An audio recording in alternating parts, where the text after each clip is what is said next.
Beneath the glittering chandeliers of Gilded Age New York, a forgotten young woman dares to step into a ballroom where whispers of her ruin cling to every wall.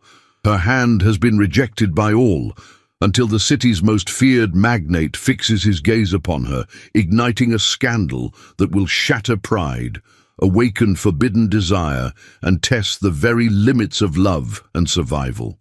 What begins as a bargain soon becomes a battle between silence and truth, power and vulnerability, steel and heart.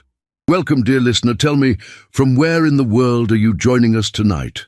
And let me ask, what do you love most about historical romances? The passion, the secrets, or the triumph of love against all odds? New York City, winter of 1876. The air outside was cold and dry, but inside the Langford mansion, the warmth of crystal chandeliers, gilded mirrors, and candlelit splendor wrapped the ballroom in a golden haze. Violins sang beneath the domed ceiling.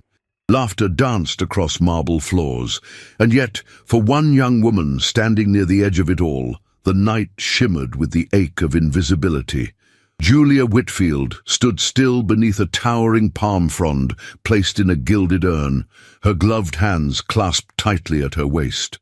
Her gown was modest compared to the dazzling creations swirling around her, a pale blue silk with pearl buttons and a high lace collar, years behind current fashion.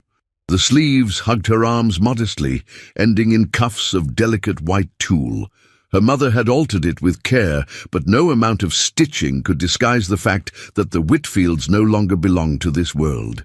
Her dark, chestnut hair was arranged in a simple chignon, held with a single mother-of-pearl comb. She wore no necklace, only the faint blush of pride on her cheeks and the fragile defiance in her eyes. Eyes that followed the swirl of satins and diamonds and gold-embroidered gowns moving like a parade of privilege. "Poor girl," murmured a woman passing by in a gown of emerald green, her words meant to sting as much as to be overheard, still hoping someone will look past the dust of the Whitfield name. Julia swallowed the bitterness and lifted her chin. She would not look away. Not tonight. She had danced only once, at the very beginning of the evening, with an elderly bachelor known for his loose spectacles and fondness for Madeira. Since then, her dance card remained untouched, a pale ribbon trailing from it like a white flag of surrender. Her mother, Mrs. Agnes Whitfield, lingered near the punch table, pretending not to notice the wall of silence surrounding her daughter. Her face was a study in failed determination, the pride of better years stitched into every line. But it was Julia who bore the weight, not just of a crumbling name or a dwindling dowry, but of the invisible cruelty of those who measured a woman's worth by the gleam of her diamonds and the reach of her father's influence. And then, like the first gust of wind before a storm, he entered, Jonathan Blackthorne. He did not arrive with fanfare. He did not need to. His presence drew the attention of the room as effortlessly as iron to a magnet. Standing in the wide arch of the ballroom doors, tall and severe in a black tailcoat and deep grey waistcoat, he scanned the room not like a man seeking company, but like one taking inventory of a world he owned. His eyes, ice blue and unflinching, moved across faces, silks, jewels, until they stopped on her. Julia felt it before she saw it, that shift in the air, that hush in the music that lived only within her chest. When she turned her head and met his gaze, it was as if the air between them thickened, heavy, with something unspoken. He did not smile. He did not nod. He merely looked at her, and in that look was something no one else had offered her all night. Attention, curiosity, stillness. She stood motionless, her heart thudding beneath the whalebone bodice of her dress. What could a man like Jonathan Blackthorne want with a woman like her? He was steel and empire. She was muslin and memory. And yet, without breaking their gaze, he began to cross the room. Whispers followed him like a tide, clinging to his coattails. Is he coming to speak with her? He must be looking for Caroline, not Julia Whitfield. That would be absurd. The crowd parted. Julia stood frozen. She could smell the beeswax polish on the floors, feel the silk of her gloves growing warm in her hands. Her lips parted slightly, not in surprise, but in something deeper, something more dangerous. He stopped before her. "Miss Whitfield," he said, his voice low and smooth with the faintest edge of steel beneath its civility. "You are unaccompanied." "My mother is nearby," she replied, her voice calm, though her pulse thundered in her ears. "She enjoys observing more than participating." He glanced in the direction of the punch table, nodded once, then returned his gaze to hers. "I would like the next dance," he said. A beat of silence passed before the meaning struck her. "The next?" "Yes." His expression remained unreadable. "If you are agreeable." Julia could barely form a word. She was too conscious of the eyes now pinned to her back, of the hush spreading like oil across the floor, of the clench in Caroline Ashford's jaw from across the ballroom. She extended her hand. He took it. The contact was light, proper, and yet it felt like fire through fine kid leather. They moved to the center of the floor, and the orchestra, as if sensing the scandal it was about to ignite, launched into a waltz. His hand found the small of her back, not too firm, not too familiar, but strong enough to remind her that this man held entire industries in his grasp. They danced, and as they turned beneath the chandeliers, Julia felt 1,000 eyes pierce her skin. But for the first time in her life, she did not shrink from them. For the first time, the world looked back at her, not with pity, but with shock. And at the center of that storm was a man who had never once looked away. The waltz ended. He released her hand, bowed slightly, and without a word, turned and walked away, leaving her there, breathless, alone once more, but not forgotten. The invitation arrived the very next morning, delivered not by servant, but by private courier, an envelope of cream vellum sealed with a heavy crest in dark blue wax. Its presence on the worn parlor table seemed almost absurd, a thing out of place amid the faded drapery and threadbare carpet of the Whitfield townhouse. Mrs. Agnes Whitfield clutched it in trembling hands, her eyes wide with both wonder and alarm. She read the name, Jonathan Blackthorne, twice, her lips moving as though in prayer. Julia stood near the window, the pale morning light catching in her hair, her arms crossed over the bodice of her walking dress. The air was thick with silence, broken only by the soft ticking of the mantel clock and the far-off sound of carriage wheels. "It is not an engagement," Julia said at last, her voice quiet but firm. "It is merely a visit." "A visit to his private residence," her mother replied, her voice breathless. "Do you understand what that means? Do you understand what they will say?" "I understand very well," Julia murmured, though her gaze remained fixed on the street beyond. "I understand too well." She did not have to ask who they were. Society, always watching, always ready to strike with velvet words and iron judgment. To them, she was the girl who had lingered too long in the ballroom shadows, the one who had danced with no one, until the most powerful man in New York had chosen her for reasons no one could explain. Agnes stepped forward, the letter still open in her hand. "You must go. You mustn't hesitate, Julia. Think of what this could mean, for both of us." Julia turned slowly, her face composed, but her heart already aching with the weight of expectation. "I am not a pawn, Mother." "No," Agnes said softly, "but the board is already set. You may not be able to change the game, but you can choose how to move." By the time the carriage was sent, an elegant black brougham emblazoned with the Blackthorne crest, Julia had already decided that she would not go as a beggar. She would go with her head high, her gloves spotless, and her silence sharp as glass. The ride to Fifth Avenue passed in silence. The city bustled outside the frosted windows, but inside the carriage it was as though time had paused.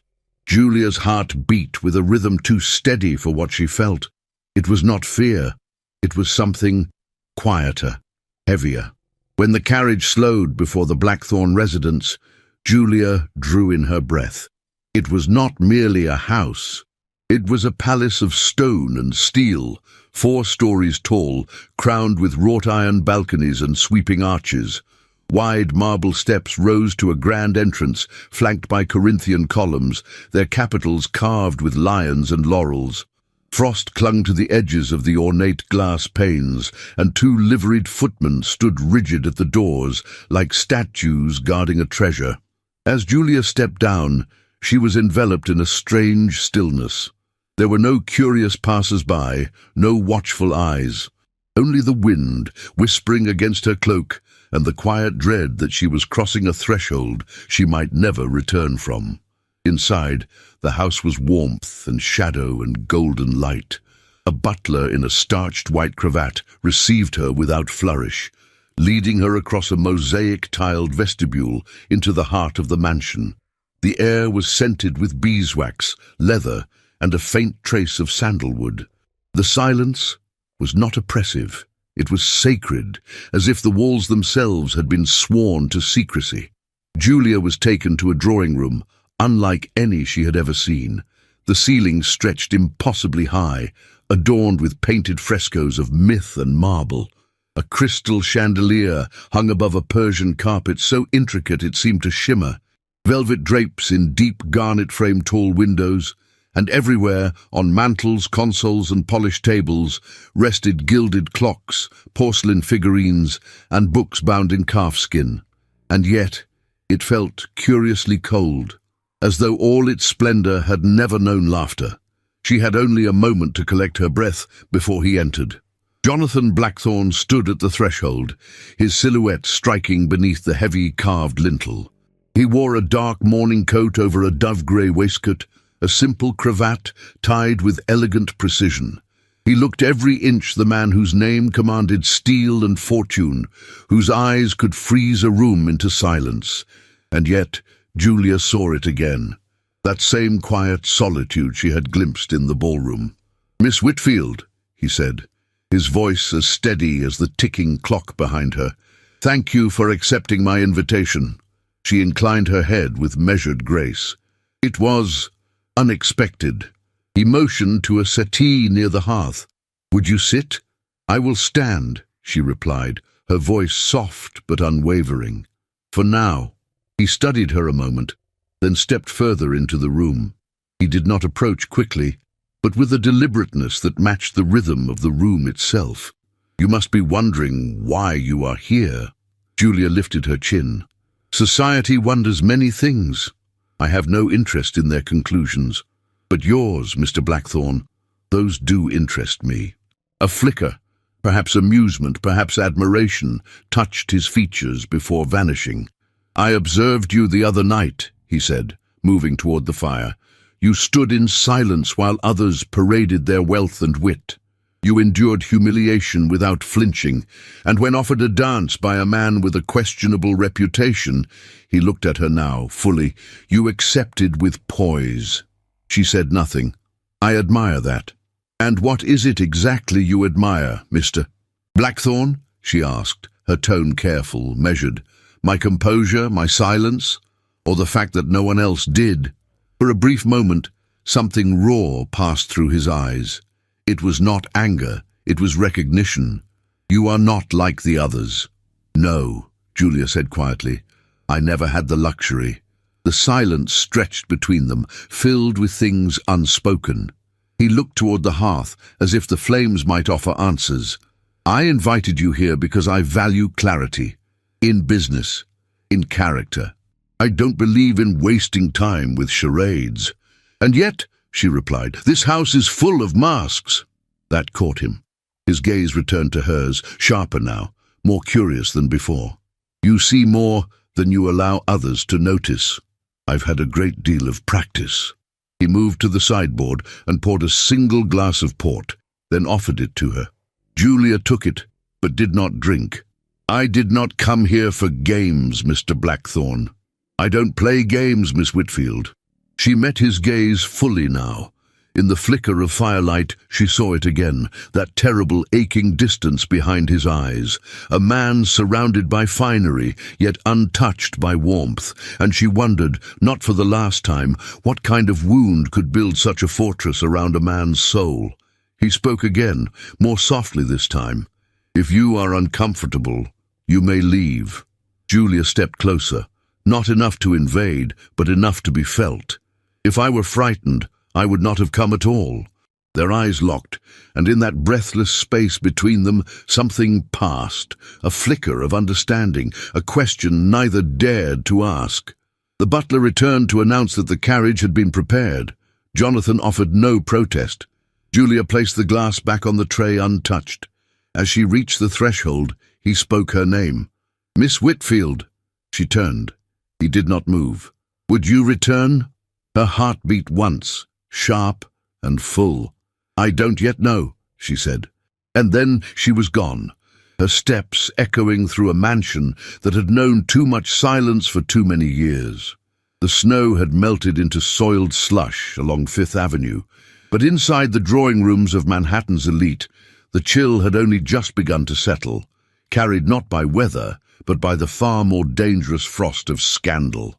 And at the center of it all stood the name Julia Whitfield, now spoken in the same breath as Blackthorn, a name whispered with both curiosity and cruelty behind fans and champagne flutes. Within 72 hours of her visit to the Blackthorn mansion, the drawing rooms ignited. First in hushed tones, then with growing boldness, the social circles of New York began to feast on speculation. "She must be desperate," sighed one matron in a silk damask gown, the color of bile. "Of course she is," replied another. "Her family lost everything except that crumbling townhouse on Lexington. What else is left for her but to throw herself into the arms of power?" "But Blackthorn," a younger debutante interjected, "he's not even titled. He's money, not blood." "That's precisely what makes it vulgar, my dear." No name was spoken more viciously than Caroline Ashford's, whose displeasure at Julia's sudden visibility pulsed through the city like a poisoned vein. Blonde, resplendent, and bred for the spotlight, Caroline had been widely presumed the next to catch Jonathan Blackthorn's attention. That she had been passed over, and for Julia, was not just an insult. It was an unthinkable affront. Caroline did not retreat. She retaliated, with smiles like silk and words like blades. "She's clever, I'll give her that," she told a cluster of society ladies during a luncheon in her family's conservatory. To wear humility like a ribbon, so tragic, so brave, so untouched by modern fashion, it must be exhausting to pretend so well. Laughter followed, thin and cutting. "She visits him in his home, you know. Alone," Carolyn added, her green eyes glittering with manufactured innocence. "What conclusions can we draw from such intimacy?" By the end of the week, the city knew the narrative. Julia Whitfield, a once-forgotten girl, now elevated by mystery. A social orphan clinging to the coattails of an empire. And then came the Ashfords' winter soiree, held in their mansion on the corner of Madison and 52nd. It was the first true ball of the season, and every candlelit sconce, every decanter of brandy, every gold-threaded curtain seemed chosen not for elegance, but for spectacle. Caroline, of course, stood at the center of it all, crowned in a gown of sea-foam silk and diamonds that glittered with pointed intention. Julia was not meant to attend. She had not been invited, not officially. But an envelope had arrived at the Whitfield townhouse the morning prior, unsigned, but bearing the unmistakable seal of the Ashfords. Her mother had clutched it with hope. Julia had looked at it with caution. "She means to humiliate me," she had said plainly. "Then go," Agnes replied, "and deny her the satisfaction." Julia's gown that evening was a quiet rebellion. Soft ivory satin with long fitted sleeves, no embellishment but the faint shimmer of pale blue embroidery along the hem. Her hair was swept back into a low twist, her only adornment a small silver comb and a pair of pearl earrings her mother had once worn on her own debut. As she entered the ballroom, conversation faltered, not stopped. never that obvious, but stumbled, reshaped itself into the kind of stilted civility that masked judgment with courtesy. Julia moved through the crowd with the grace of someone who knew she did not belong and refused to care. She accepted no wine, no fans, no offered compliments. Her eyes scanned the crowd once, and though she would not admit it to herself, she searched for one face. He was not there. Not yet. She lingered near the periphery of the ballroom, the lace fan in her hand unopened. She felt the glances, the darted whispers, the half-curtsies that meant nothing. Her gloves were pristine, but her pride bore the smudges of every stare. "Miss Whitfield," came a voice behind her, sweet as poison. Julia turned. Caroline stood a mere 2 steps away, smiling like a cat before the pounce. Her gown shimmered with movement, cut low in the latest Parisian fashion, her coiffure pinned with emeralds. "I'm so pleased you could join us. I confess, I wasn't certain you would." "I rarely attend performances," Julia said evenly, "but tonight I made an exception." Caroline's smile sharpened. "You look charming. That shade of ivory is quite forgiving." Julia inclined her head. "I find simplicity always reveals what embroidery seeks to distract." The smile faltered, just for a moment. "I hope you'll forgive the chatter that surrounded you lately. Society does enjoy its little dramas." "Yes," Julia replied, her voice cool, steady. "But true character never needs applause." Caroline's fan fluttered, her knuckles white. "Enjoy the evening, Miss Whitfield. Do take care." And with that she disappeared into the crowd like a snake through silk. Julia turned back toward the windows, her breath shallow. Her chest ached, not from humiliation, but from restraint. Every muscle burned with the effort of remaining composed. It was then that she sensed him. Before she saw him, before the crowd even reacted, she felt his presence ripple through the room like the shift in wind before a storm. Jonathan Blackthorne had arrived. He did not wear extravagance. His tailcoat was black, his waistcoat charcoal, his cravat a crisp white folded in quiet elegance. Yet the room reoriented itself around him. Men straightened, women turned. Conversations paused mid-sentence. His gaze found her. It did not linger on the chandeliers, nor the marble columns, nor the glittering neckline of Caroline Ashford. It moved past all of it, and settled on the woman in ivory standing alone by the window.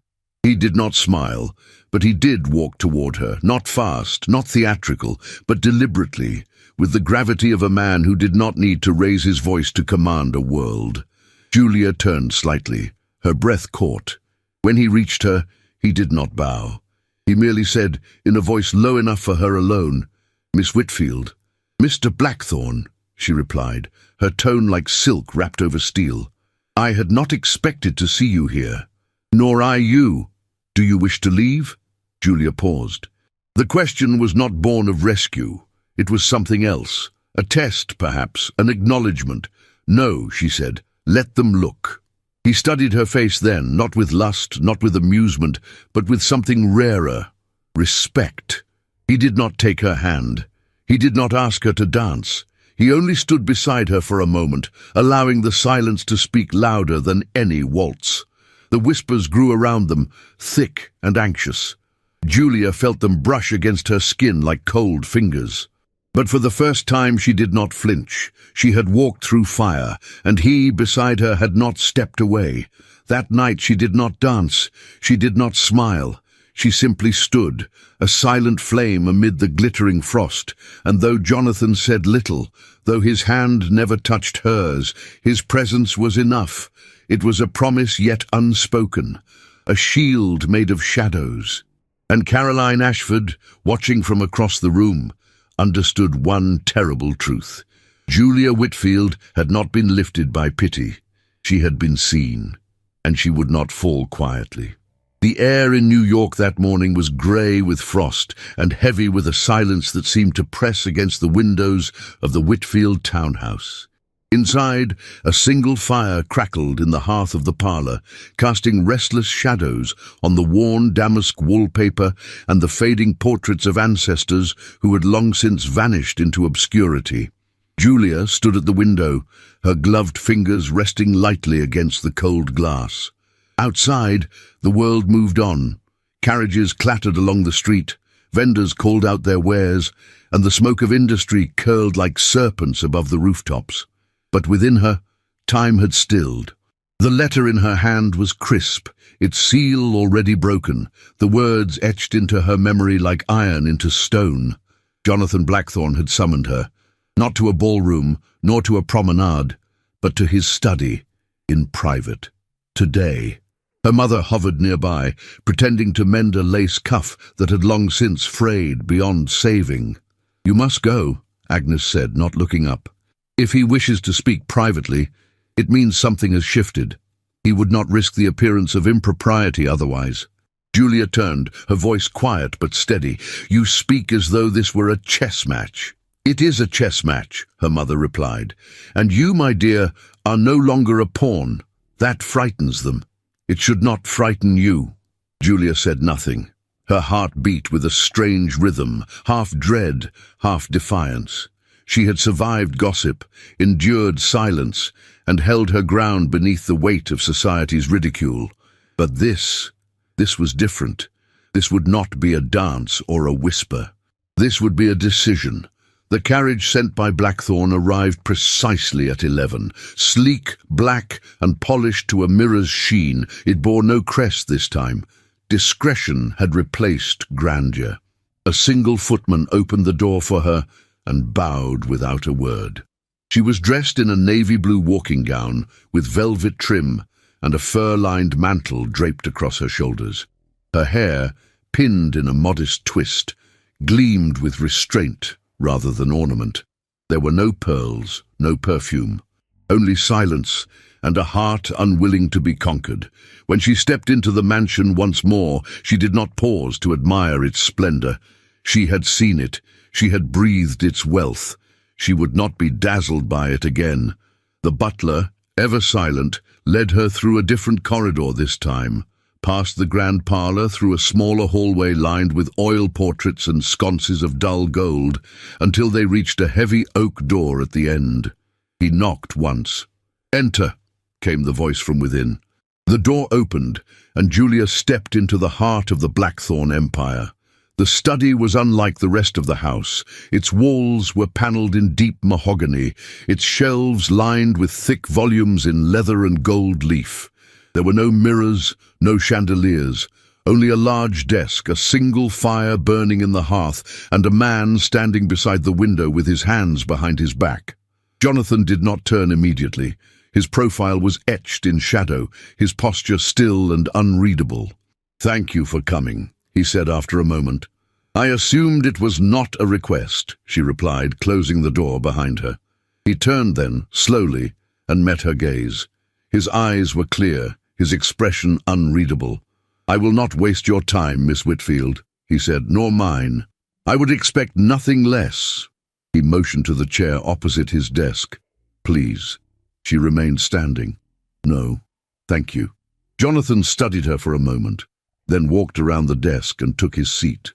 He opened a leather-bound folder, glanced at its contents briefly, then closed it again. "I intend to propose a union," he said calmly, "one that benefits both of us." Julia felt the breath leave her body, not with shock, but with the weight of inevitability. Still, she did not react. She had known, somewhere deep within her, that this was the path she had been led to. But the coldness of his delivery struck her like a slap. "A union," she echoed. "How romantic." He did not flinch. "I offer protection," he said, "and permanence. My name, my resources, and the shelter of a life unbothered by the pettiness of public opinion. In return, I expect companionship, civility, and your discretion." "And affection?" she asked softly. His jaw tightened. "That is not a requirement." "Of course not." She walked to the fireplace, her fingers brushing the carved mantel. The firelight warmed her cheeks, but her voice remained cool. "You speak of marriage as one speaks of business mergers. Efficient, predictable, cold. I am a man of function, not fantasy. And I am a woman of memory," she said, turning to face him. "I remember what it was to be seen, for a moment. That night in the ballroom. That moment mattered to me." His eyes darkened. "Then you misunderstood it." "Perhaps," she whispered. A long silence fell between them. He stood. "Society will destroy you, Miss Whitfield. It has tried already, but under my name it cannot." "You speak of protection," she said, "but what of value? Do you believe I possess none?" Jonathan crossed the room slowly, stopping only when he stood within reach of her. His voice, when he spoke again, was low, almost cautious. "I believe," he said, "that you possess a kind of strength I cannot buy, and that makes you dangerous. To them, and to me." Julia looked up at him, her breath trembling. "And yet you propose to chain me." "No," he said. "I propose that we bind ourselves to something neither of us can control.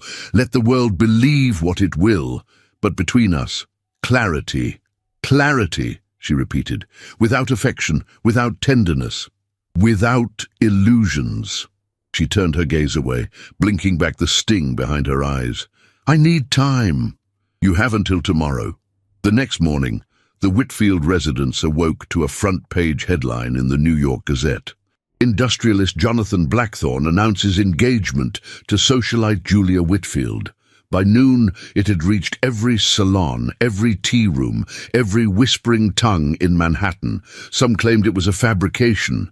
Others said it was charity. Still others believed it a calculated move by a man who never did anything without reason.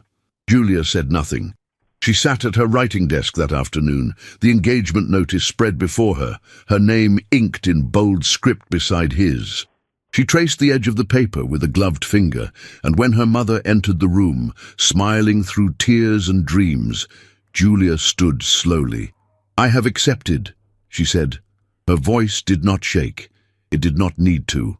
The carriage moved slowly through the snow-lined streets of Fifth Avenue, its wheels muffled by the layer of fresh powder that had fallen overnight. Inside, the air was still, the windows frosted at the corners. Julia sat with her hands folded tightly in her lap, the soft rustle of her dove-grey travelling cloak the only sound she allowed herself.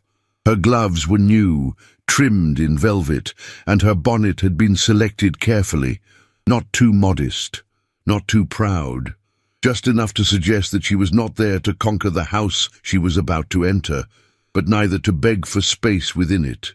The Blackthorne mansion rose like a monolith at the end of the street, its tall windows glowing faintly with gaslight behind heavy drapery. It was not simply a home. It was a fortress carved in stone, its facade imposing, its silence unyielding. She had seen it before, of course. She had stood inside its grand halls and spoken words that had changed the course of her life. But now, as the carriage came to a slow halt beneath its portico, Julia knew she was not arriving as a guest. She was arriving as a promise. The butler opened the door with quiet precision and offered his hand to help her descend. Snowflakes caught in her hair, melting before they could chill her skin. She stepped forward, her boots barely making a sound on the polished steps. Her eyes lifted toward the towering entrance. The doors opened, and the house swallowed her. No one waited in the entry hall, no welcoming words, no soft chatter, no curious glances. Only the echo of her footsteps and the low hum of the chandelier above, its crystal arms gleaming like ice in the warm light. A maid appeared from a side corridor, young and fair, her expression carefully neutral. "This way, Miss Whitfield," she said, dipping into a small curtsy. Julia followed her through the grand vestibule and into a narrower wing of the house. Gone were the gilded frames and marble busts of the main halls. These walls were lined with dark wood, their sconces casting long shadows on oil paintings too old to be admired. The house seemed to hold its breath, as if watching her, as if weighing her worth. The maid opened a door to a chamber that overlooked the back gardens. The room was spacious, its furnishings elegant but subdued, a carved wardrobe, a writing desk by the window, a chaise in faded burgundy velvet. A fire burned low in the hearth, the flames restless, uncertain. "You may rest here," the maid said softly. "Dinner is at 7. Mr. Blackthorne is occupied." Julia turned to her, her voice gentle. "What is your name?" The maid hesitated. "Clara, miss." "Thank you, Clara." The girl's eyes flickered with something almost human, perhaps pity, perhaps admiration, before she curtsied again and left the room. Julia remained standing in the center of the chamber, her hands still gloved, her breath shallow. The silence pressed around her like velvet. She turned slowly, studying the details of the room, the fine molding on the ceiling, the French wallpaper just beginning to peel near the corners, the faint scent of lavender oil mingled with old wood. This was not her home. It was his, and it was full of ghosts. Later that evening, dressed in a gown of dark plum silk and a single strand of pearls around her neck, Julia descended the staircase to the dining room. She walked slowly, her gloved hand grazing the polished banister, her eyes scanning the hallway's portraits. Faces stared down at her. Blackthorns long gone, men in high cravats and stern expressions, women with hollow gazes and stiffly arranged curls. None of them smiled. None of them seemed kind. At the far end of the hall, a door stood ajar. The dining room. She entered. Jonathan was already seated at the head of the table, his evening coat impeccable, his cravat tied with austere precision. He did not rise when she entered, but his eyes met hers with the quiet weight of unspoken expectation. "Miss Whitfield," he said simply. "Mr. Blackthorne." The footman pulled out her chair. She sat, her back straight, her hands resting lightly on the tablecloth. The meal was served in silence, a cream soup, roasted pheasant, stewed apples with cinnamon. The cutlery gleamed, and the crystal glasses caught the light with delicate brilliance. And yet, nothing warmed the space between them. He did not ask how she had found the room. She did not ask where he had been all day. Instead, they ate like strangers at a funeral banquet. Only once, as the dessert was cleared, did he speak again. "I trust the accommodations were acceptable." "Yes," Julia replied. "The room is generous." He nodded. "This house has known few guests." "Then it must be lonely." A flicker crossed his face, something small, something real, but it vanished before it could be named. "Loneliness," he said, "is a byproduct of clarity, or of fear." His eyes lifted. "Do you believe I'm afraid of you?" "No," she answered, "but perhaps of what I might see." He stood abruptly. "If you'll excuse me," and just like that, he was gone. Julia remained seated for a long moment, the warmth of the room retreating from her skin. Then she stood, her fingers brushing the edge of the table, and followed the corridor not toward the stairs, but into the east wing of the house. It was darker here, quieter. She passed rooms with closed doors, their doorknobs polished, their secrets sealed. A portrait hung askew on the wall. A boy with dark hair and a wry smile, painted in vibrant strokes, unlike the cold ancestors upstairs. Beneath the frame, the nameplate read Samuel Blackthorne. She paused. A sound, faint and fleeting like the rustle of paper behind a door. She stepped closer, listening. Nothing. Then she turned the brass knob and pushed. The room was not lit, but the fire in the hearth had burned low. Shelves lined the walls, books, ledgers, old clocks, and a single writing desk at the far end. She stepped inside. On the desk, half hidden beneath a leather folio, lay a letter sealed in wax, unbroken. Its parchment was yellowed at the edges, its handwriting firm but unfamiliar. Julia reached for it, hesitated, then withdrew her hand. This was not her place. Not yet. But the shadows here whispered of things unspoken, estrangements, betrayals, regrets carved into silence. She turned and left the room, closing the door gently behind her. Back in her chamber, she sat by the window, watching the snow fall softly on the gardens. The trees stood bare, their limbs thin and brittle in the moonlight.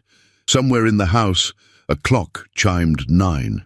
She thought of Jonathan, of his distance, of the boy in the portrait with laughter in his eyes, and of the man she had agreed to marry, whose heart, she now knew, was not made of steel, but of scars, old, silent, and locked behind doors no key had yet opened. The invitation arrived on thick ivory cardstock, edged in gold and sealed with the emblem of the Ashford family, an intricate crest of roses and thorns entwined. It was not hand-delivered, but posted, arriving in the early afternoon when the winter light bled pale through the tall windows of the Blackthorn mansion. Clara, ever discreet, handed it to Julia without a word, and Julia took it without surprise. A masquerade, Caroline Ashford's most lavish affair of the season. Julia stared at the gilded letters for a long time. There was no note, no personal flourish, just time, date, address, and a command masquerading as invitation. She knew precisely what it was, an ambush. Still, she did not hesitate. She would go. The gown was prepared in silence, not by seamstresses from Paris or by eager maids desperate for fashion, but by Julia's own calm direction. She chose black satin, not mourning, not submission, but quiet defiance, and paired it with a Venetian-style mask of deep emerald and gold leaf. Her gloves were ivory, and her hair, as always, was arranged in a low twist, adorned with a single dark plume. She did not seek to dazzle. She sought to endure. Jonathan said nothing when she informed him of her attendance. He merely looked at her for a moment longer than necessary, then gave a single nod before returning to his papers. The Ashford estate was ablaze with light. Torches flanked the entrance, their flames flickering against the marble columns. Carriages lined the drive like lacquered beetles, and masked guests ascended the steps in a tide of silk and laughter and carefully orchestrated mystery. Inside, the ballroom glittered. Candles burned in crystal chandeliers, suspended from gilded medallions. Velvet drapes hung heavy at the windows, and musicians in powdered wigs played a waltz that rippled across the parquet floor. Feathers and jewels danced in every corner. The air reeked of perfume, sweat, and privilege. Julia stepped inside alone. The hush was subtle but immediate. Conversations did not stop, but they shifted. A ripple of awareness passed through the crowd, like the faintest draught through silk curtains. She did not shrink. She moved with steady grace across the ballroom, her posture regal, her expression hidden behind her mask, but her eyes unwavering. Each step was measured, not prideful, not timid, just unshakable. Caroline found her near the edge of the dance floor, as Julia knew she would. The hostess wore silver and white, a gown that shimmered like moonlight, and a mask of glittering crystals that caught the firelight with every tilt of her head. Her voice when she spoke was wrapped in the kind of sweetness only a serpent could envy. "Dearest Julia," she purred, "what a delight to see you here. I confess I had not expected such bravery." "Bravery?" Julia asked, her voice smooth. "You mean civility." Caroline laughed lightly, her hand fluttering to her bejeweled fan. "Of course, though one never knows who might be in attendance at these events. It would be dreadful to find oneself in awkward company." Her eyes flicked toward the far end of the ballroom. There, standing beside a woman in a sapphire gown cut scandalously low, was Jonathan Blackthorn. Julia's gaze did not falter. Her spine did not stiffen, but something inside her, something soft and secret, folded in on itself. Caroline saw it. She moved closer, her voice lowering with feigned intimacy. "They say he is still quite social. That business is not the only thing he entertains after hours. Of course, I wouldn't dream of believing such things, but when one is offered so little explanation, the mind wanders." Julia met her eyes squarely. "Let it wander," she said quietly. "It's the only place it will ever be welcome." The smile on Caroline's lips curdled, but before she could reply, she stepped back with theatrical grace. "Oh, I do hope you'll enjoy the evening," she said sweetly. "There's a special performance later, something truly unforgettable." Julia inclined her head. "I'm certain it will be." As the night wore on, Julia remained by the large marble column near the edge of the ballroom. She did not dance, she did not seek conversation, but she did not leave. And that, perhaps, was what unsettled them most. Near midnight the music paused. The lights dimmed. A soft trill of strings rose in the hush, and two figures stepped into the center of the ballroom, Caroline, now unmasked, and a man wearing a Blackthorn-style mask and evening coat, unmistakably similar to Jonathan's. A murmur spread through the crowd. The performance began, a stylized pantomime of a courtship. Caroline, draped in theatrical innocence, clutched a bouquet of red roses. The masked man circled her, offering wealth, offering jewels. She accepted, then rejected, then collapsed in a display of mock sorrow. The man, expressionless, turned and chose another, a woman in a faded dress, silent, still, plain. The crowd laughed. The woman bowed. Caroline, feigning heartbreak, turned away. The crowd applauded.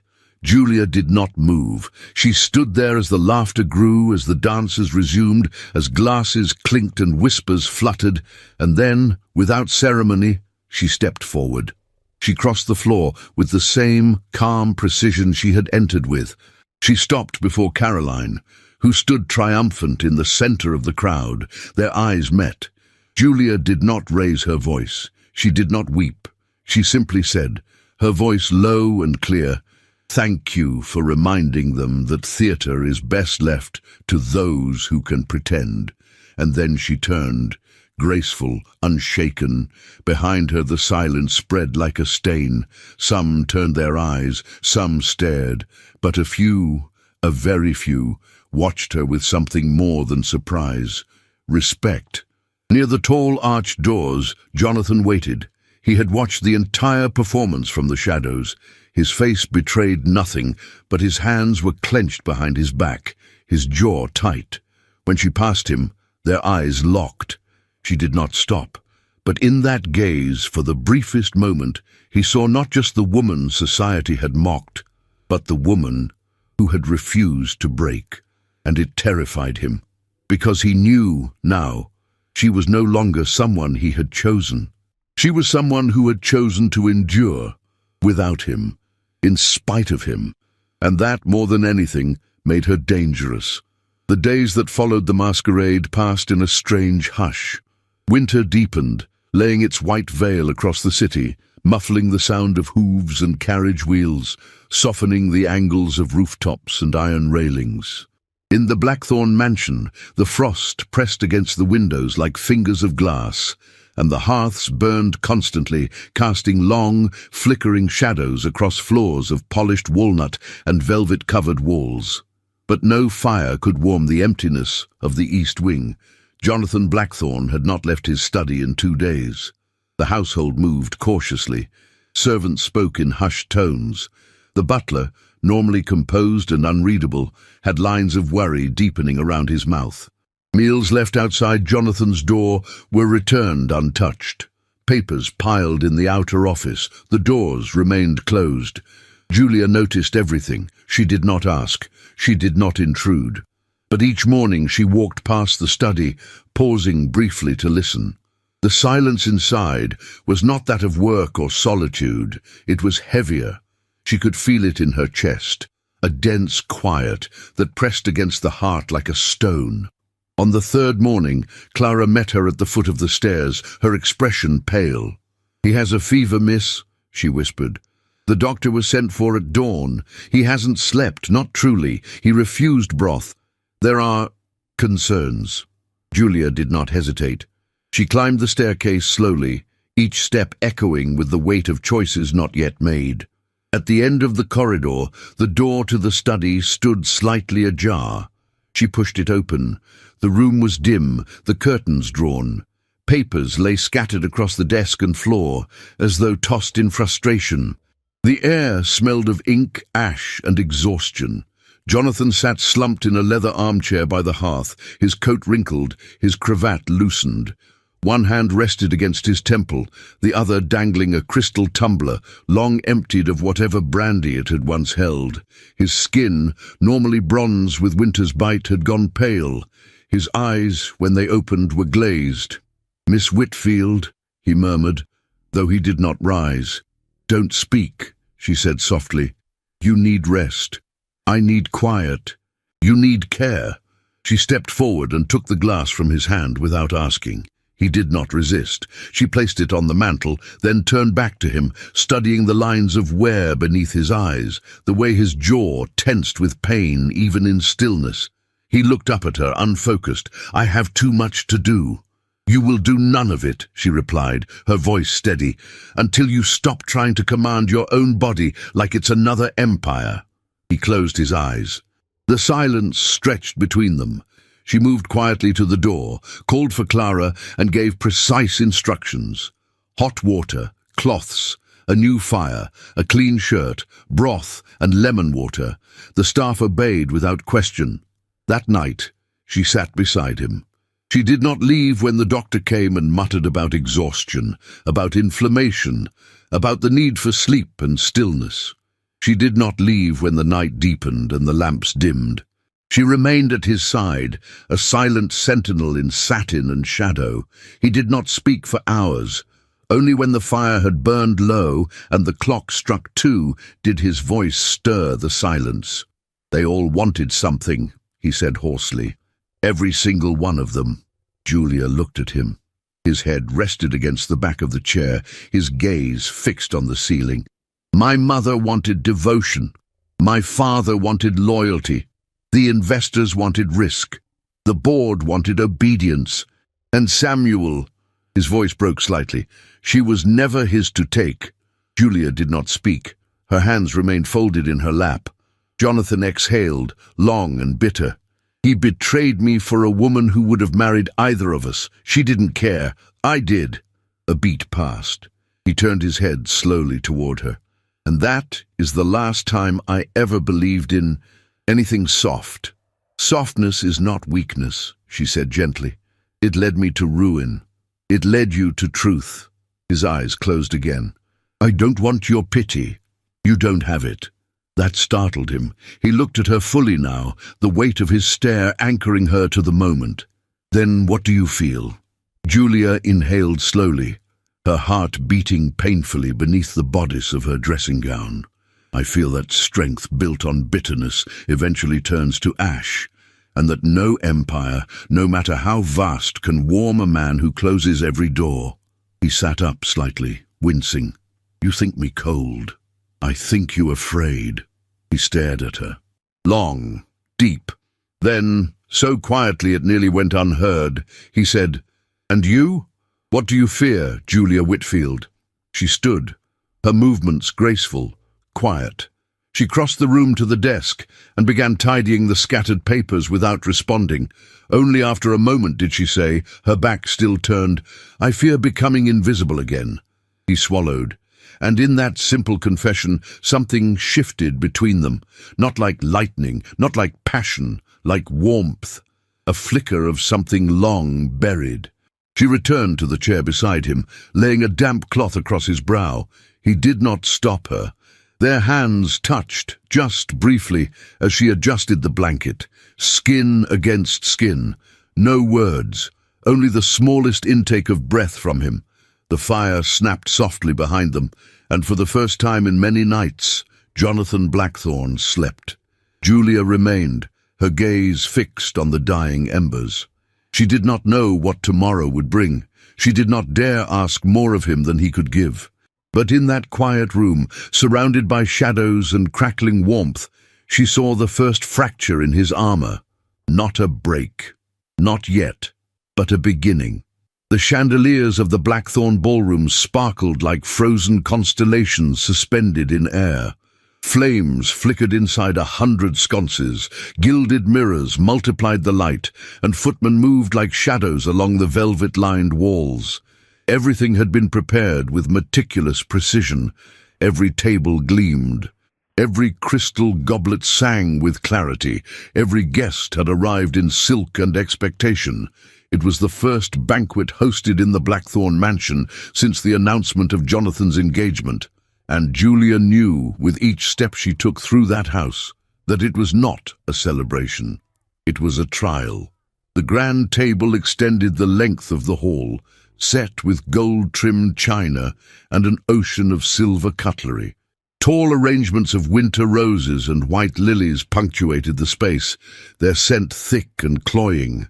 The city's most powerful men and most critical women were seated in perfect order, and at the center of it all sat Jonathan, impeccably dressed, unreadable in expression, flanked by his associate Thomas Pembroke and, on the other side, Julia. She wore a gown of deep garnet silk that evening, with a high collar of embroidered ivory lace and sleeves that tapered to her wrists like elegant declarations of restraint. Her dark hair was swept into a low twist, pinned with a single ruby comb. Around her neck hung a slender gold chain, with a locket she did not open. She smiled when appropriate, spoke when expected, and drank very little. She had learned how to survive under chandeliers. But nothing could prepare her for the moment when the candlelight turned cold. Dessert had just been served, poached pears in honey and wine, when the conversation turned to legacy. Jonathan had been speaking with a senator about railway investments. The voices around the table hummed, glasses clinked, and servants moved in silence. Then Thomas Pembroke leaned forward. "I suppose it is admirable," he said with a polished smile, "how far some women are willing to rise when given the right name." The table hushed. Julia froze, her fork still poised in her hand. Jonathan said nothing. Pembroke went on, his tone dripping with casual cruelty. "In this era, it seems titles and fortunes are no longer earned, only borrowed or bartered." Several guests glanced uneasily toward Jonathan. Others stared at Julia with barely disguised interest. She set her fork down gently. "Mr. Pembroke," she said, her voice steady but edged with steel, "surely you're not implying that marriage is a transaction lacking in value beyond gold?" He smiled, slow and deliberate. "I would never insult the institution, only question the intentions of those who enter it with empty hands." A few muffled chuckles echoed down the table. Someone whispered behind a napkin. Jonathan lifted his glass, sipped once, and remained silent. Julia turned to him, just slightly. His profile was carved in stillness, his jaw locked, his eyes unreadable.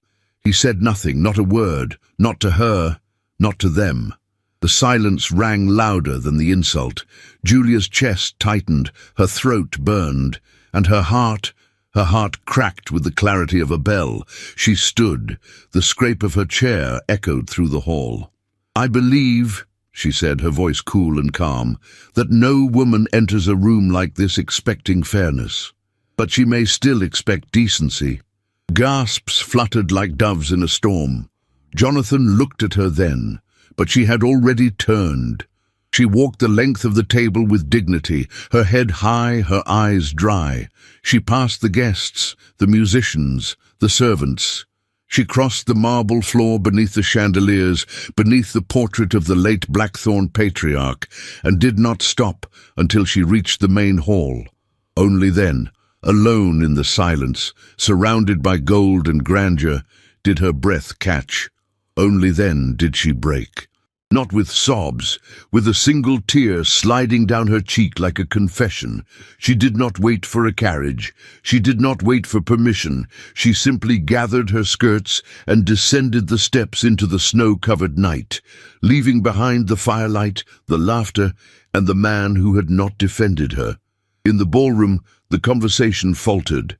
Jonathan remained seated, his expression unreadable. But those nearest him saw it, the slight tremor in the hand that held the glass, the pulse at his temple, the sudden hollow stillness that enveloped his frame. Thomas Pembroke turned to him, half smiling. "I hope I didn't offend." Jonathan's voice, when it came, was cold as steel. "You did." Pembroke blinked. "I only—" "Enough." Jonathan rose slowly, placing his napkin on the table. His gaze swept over the guests, freezing them in place. "I will not host parasites in my home." The room fell to silence. He left without further word. In the corridor beyond, the echo of Julia's steps had already faded. He stood alone in the archway, staring at the door she had passed through, a weight in his chest he could not name. It was not anger, it was not pride, it was something far worse, regret. Because in that moment, under crystal chandeliers and behind all the armor he had so carefully built, Jonathan Blackthorne realized that his silence had not protected her. It had destroyed her. The cold morning arrived like a whisper through glass. Frost clung to the corners of the Blackthorne mansion, etching delicate patterns across the windows, but inside, the silence was thicker than winter's hush. Julia stood by the window of her chamber, dressed already in a slate-grey wool gown, her hair neatly pinned, her hands motionless at her sides. The house felt heavier since the banquet. The laughter that once echoed faintly through its long halls had quieted. Even the servants moved more cautiously, their footsteps subdued, their glances lingering just a moment longer on her as she passed. The memory of that night still bruised her, not because of the insult alone, but because of his silence. Jonathan had said nothing, and that absence of defense had been more painful than any cruel word Pembroke had dared to speak aloud. She had not spoken to Jonathan since, nor had he sought her. But that morning, as the sun barely lit the city beyond the frost-glazed windows, a sound broke the stillness, a pounding on the front doors. Moments later, hurried footsteps echoed through the corridors. Clara burst into the room without knocking. Her cheeks were pale, her voice urgent. "Miss Whitfield, there's been a fire at the Fifth Avenue foundry, the large one near the river." Julia turned sharply. "Is Mr. Blackthorne?" "He left before dawn," Clara said breathlessly. "He went as soon as word reached him, but it's bad. The smoke can be seen all the way from the square, and the papers," she hesitated, "are already speaking of sabotage, and of scandal." Julia didn't wait for more. By the time the city had begun to wake, she was already moving through the mansion with a presence no one dared question. The staff looked to her, not out of obligation, but instinct. Because she moved with purpose, because she did not wait for orders, because the Blackthorne name, though never truly hers, rested that morning upon her shoulders like a weight only she could carry. She summoned the steward and the head footman to the drawing room and gave instructions. Food was to be prepared and sent immediately to the families of the foundry workers. Blankets, medicine, warm water, all to be gathered and delivered to the east quarter near the riverfront. A room on the ground floor was to be cleared for injured workers' wives and children who had nowhere else to go, and all of it was to be done in the name of the Blackthorne estate. She did not raise her voice. She did not need to.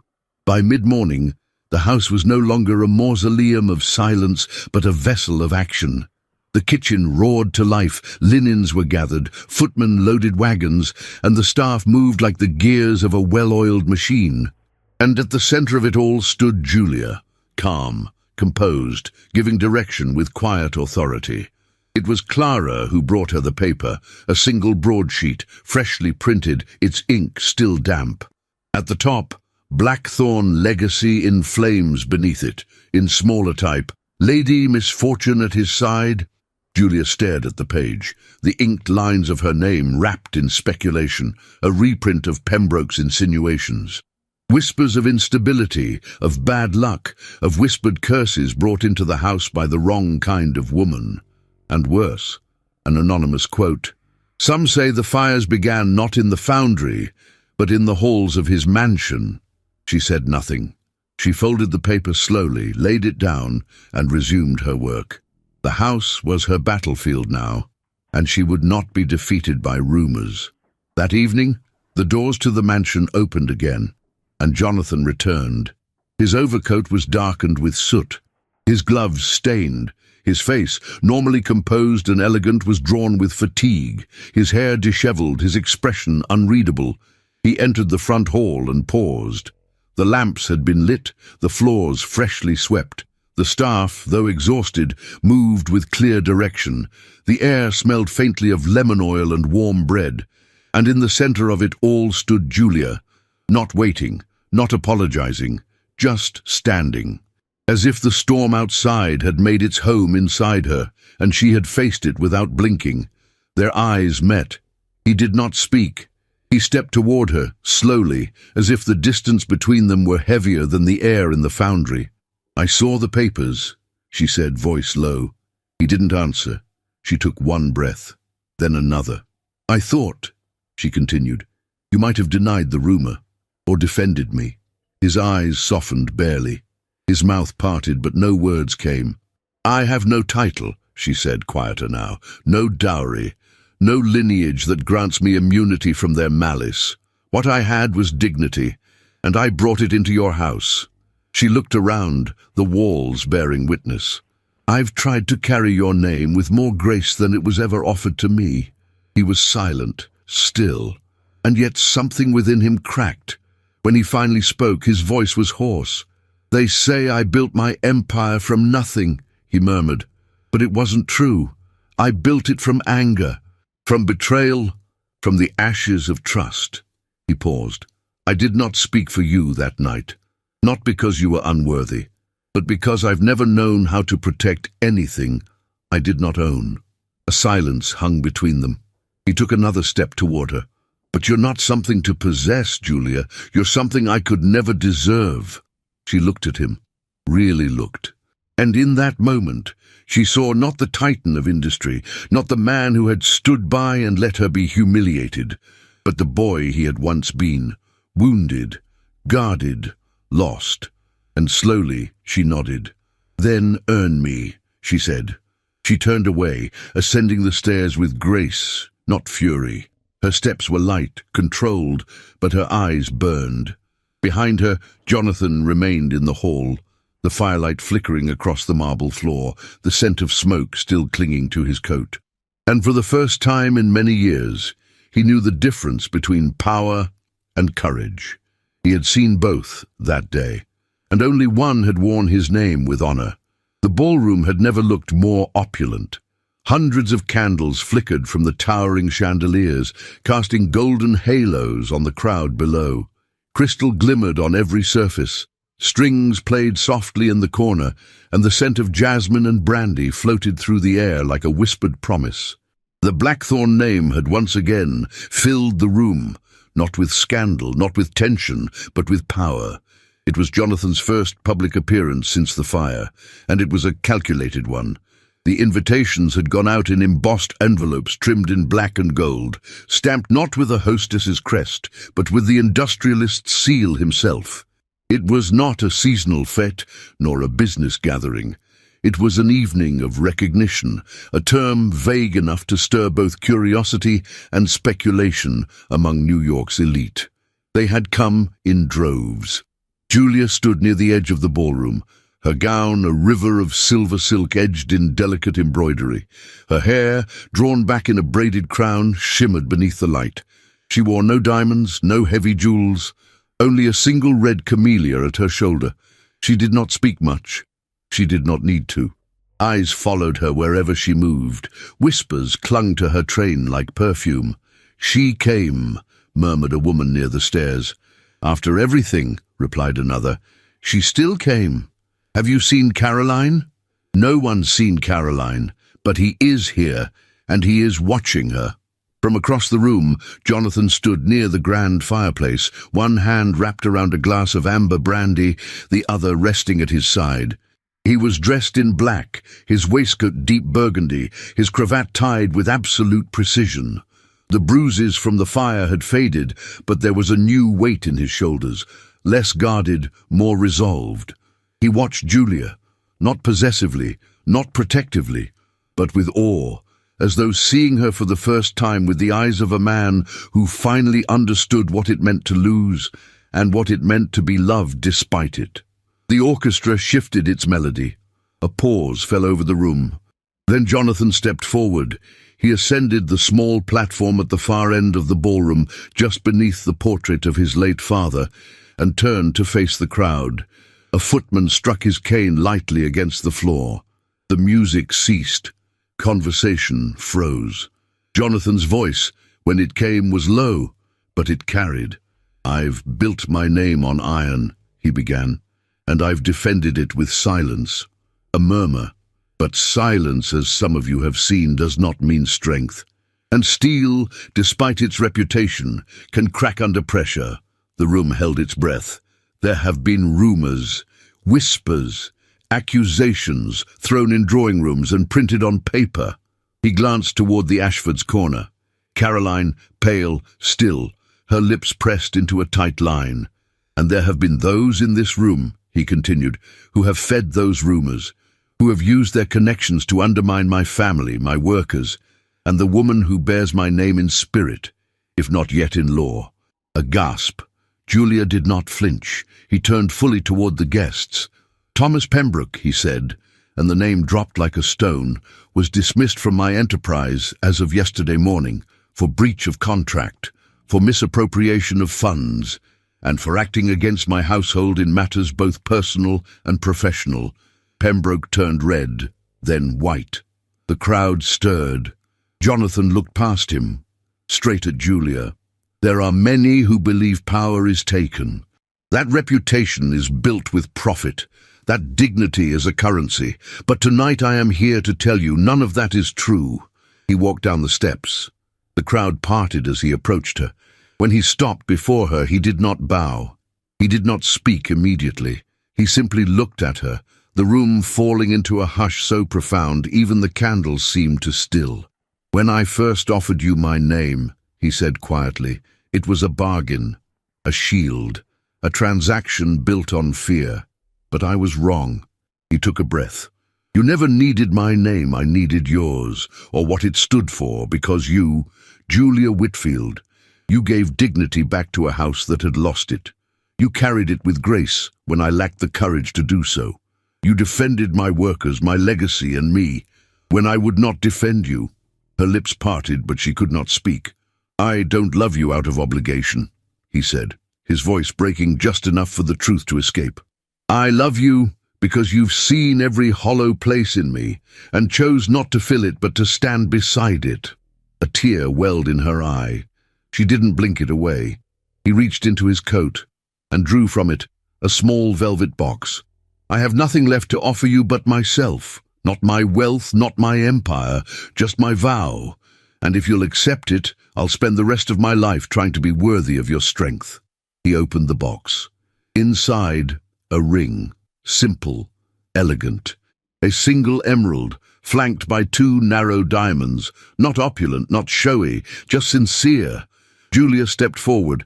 Her voice was steady, soft, but the entire room heard it. "I never wanted to be saved, Jonathan. I only wanted to be seen." "I see you," he whispered. She nodded, her voice trembling now. "Then yes." A murmur rippled through the room like wind through tall grass, but neither of them noticed. He slid the ring onto her finger, and the past fell away like smoke. They stood together beneath the same chandeliers that had once mocked her, that had once watched her dance alone, that had once flickered while others whispered her name like a curse. Now they whispered it like a vow. Julia Whitfield, no longer an outsider, no longer a pawn, but a woman seen, chosen, and loved in full. As the orchestra resumed and the guests erupted into applause, Jonathan took her hand in his, and together they walked, slowly, gracefully, through the gilded halls of Fifth Avenue. No longer master and ornament, but husband and wife, bound not by bargain, but by love, a love stronger than steel. Autumn had returned to New York in shades of amber and rust. The wind danced down Fifth Avenue, rustling the golden leaves that clung to wrought-iron gates and marble steps. Carriages still clattered past the grand mansions, though the city had changed. Higher buildings, brighter lights, faster voices. Yet amidst the growing skyline and shifting fashions, one house remained a symbol of quiet strength, the Blackthorn estate. Inside, the parlor was filled with laughter. A boy of 8, with dark eyes and a stubborn brow, knelt beside the hearth, building towers from dominoes, while his younger sister twirled in a tulle-trimmed gown, her curls bouncing with every spin. Julia watched them from the settee, her knitting forgotten in her lap, a wistful smile tugging at her lips. She was older now, but radiant still. The silver in her hair only heightened the warmth in her eyes, and the years had not dimmed the grace with which she carried herself. She wore a soft navy gown with lace cuffs, her wedding ring glinting as she brushed a strand of hair behind her ear. A familiar step echoed down the hallway. Steady, confident. Jonathan entered, pausing for a moment in the doorway to watch the scene unfold. His children, his home, her. He no longer wore the sharp severity of youth. Age had softened the edges of his face, but not his presence. He crossed to her, leaned down, and pressed a kiss to her temple. "You didn't light the fire yet," he murmured. "I was waiting for you," Julia replied. He sat beside her, lacing his fingers with hers. Outside, beyond the tall windows, the city glimmered with the promise of progress. But in that room, time had slowed, held in place by the love they had built brick by brick, glance by glance. Their son, Jonathan Jr., turned with a triumphant grin. "Mama, I built the foundry." She laughed softly. "Then don't let it burn, my darling." Jonathan met her gaze, and for a heartbeat they remembered. The fire, the banquet, the silence, the vow.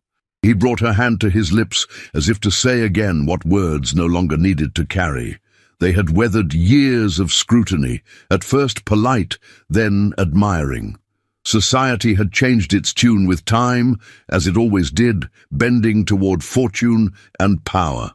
But Julia had never sought their approval. She had earned something better: respect. Caroline Ashford had not married. She had withdrawn from public life after a series of failed suitors and a scandal involving forged invitations. Her name had vanished from the society columns, replaced by newer, shinier names. But some whispered that she still attended the opera, veiled and silent, her gloves impeccable, her smile faded. Thomas Pembroke had paid a far steeper price. Ruined by his own ambition, exposed for his fraud, he had attempted to rebuild his reputation in Chicago, but never returned to New York. His name was no longer spoken in polite circles. It was, as Jonathan once said, forgotten by the house he had tried to disgrace. As for the Blackthorn legacy, it had changed. The factories no longer ran on the backs of silent workers. Julia had helped establish schools near the foundries and a foundation for injured laborers' families. She insisted on names, on stories, on faces behind the steel. Jonathan had resisted at first, out of habit, out of pride. But in time, he saw the truth in her vision. It made the empire not just strong, but human. And now, a decade later, they had built not just wealth, but a home. Julia rose from the settee, moving toward the window as the first stars blinked into view. She looked out over the city, the lights flickering like memories, and felt the ache of time in her chest, not regret, not sadness, just the soft press of everything they had endured. Jonathan came to stand behind her, his hands resting gently on her shoulders. "It's been 10 years, he said quietly. She turned, rested her cheek against his chest. "It feels like yesterday." He smiled. "And yet, you haven't changed." "I have," she whispered. "We both have." He kissed the top of her head. "And still, I'd choose you again. Without hesitation, without pride, without fear." She closed her eyes. "I'd choose you too, even knowing everything." Behind them, their children laughed again, unaware of the weight that once hung in these halls. Of the silences that nearly cost them everything, of the fire that nearly consumed them. Love had not spared them the trials, but it had survived them, stronger than steel, softer than silence, unbreakable. And in that quiet moment, under the soft hum of memory and the warmth of the fire that now glowed behind them, Julia and Jonathan Blackthorn stood side by side, proof that even in a world built on power and appearance, the truest legacy is the one forged by the heart. In a world that often rewards silence and punishes vulnerability, Julia and Jonathan's story reminds us that true strength is not forged in steel, but in the quiet resilience of the heart. Their journey was not easy, marked by betrayal, pride, and moments of painful doubt, but through it all they chose love, not the perfect kind, but the brave kind, the kind that dares to grow, the kind that sees. This tale is more than a romance.